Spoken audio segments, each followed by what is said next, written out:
Hello and welcome to Fireside History. In today's episode, we're going to be discussing the last campaigns of Hattusili, namely his campaigns against Aleppo. Now, he had quite a bit of success and even crossed the Euphrates, but Hattusili would, in the end, try to get some sort of final climactic battle of sorts, and that would allow him to completely wipe out the great Syrian kingdom of Aleppo. And he never succeeded.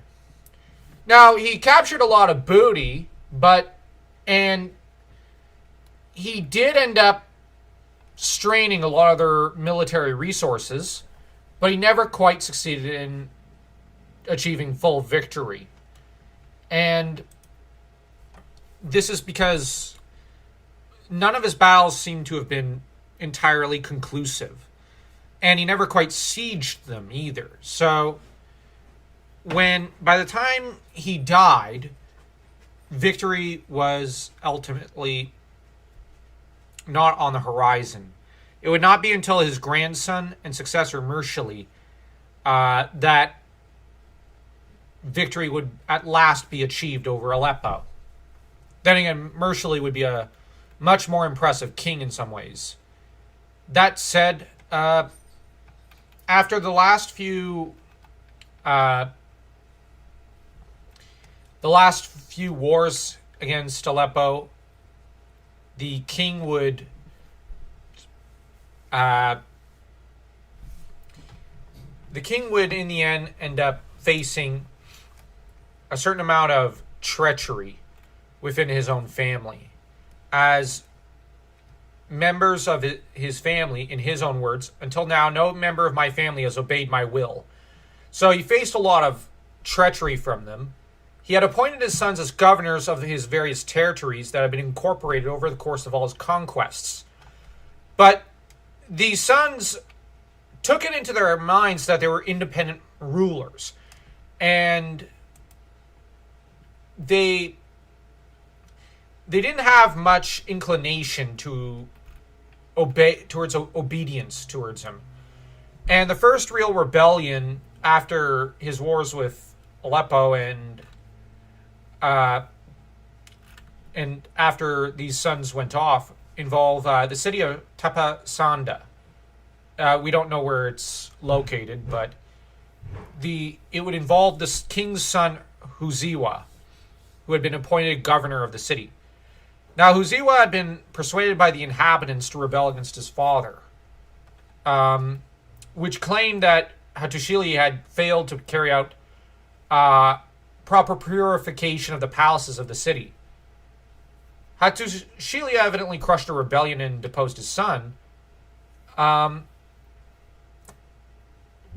we also learned that at this time there was a revolt over in Zalpa involving Hattusili, another of his sons, whom was a local governor. And the thing is, the rebellion would fail, and Hattusili would remove Hattusili from power as well.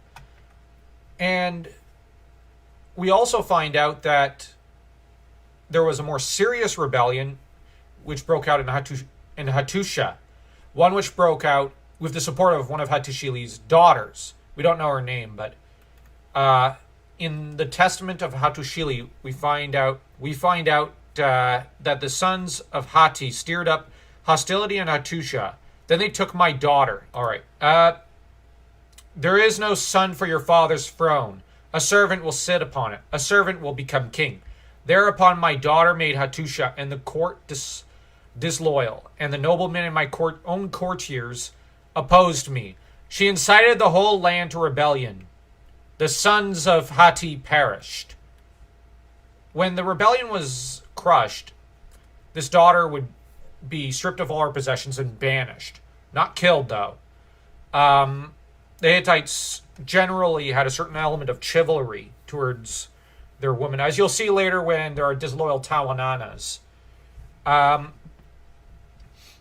And the fact that she had enough power to instigate such a revolt also speaks to a strong female element in Hittite society, at least in the nobility, and that women could wield incredible power, as we'll see later with later Tawananas. And this rebellion would be crushed, and Hattusili would become so disillusioned, so embittered by his children's betrayals, that he would name his nephew as a successor. And we'll discuss the selection process and some of the details that went into it next time. So until then, like, share, and subscribe.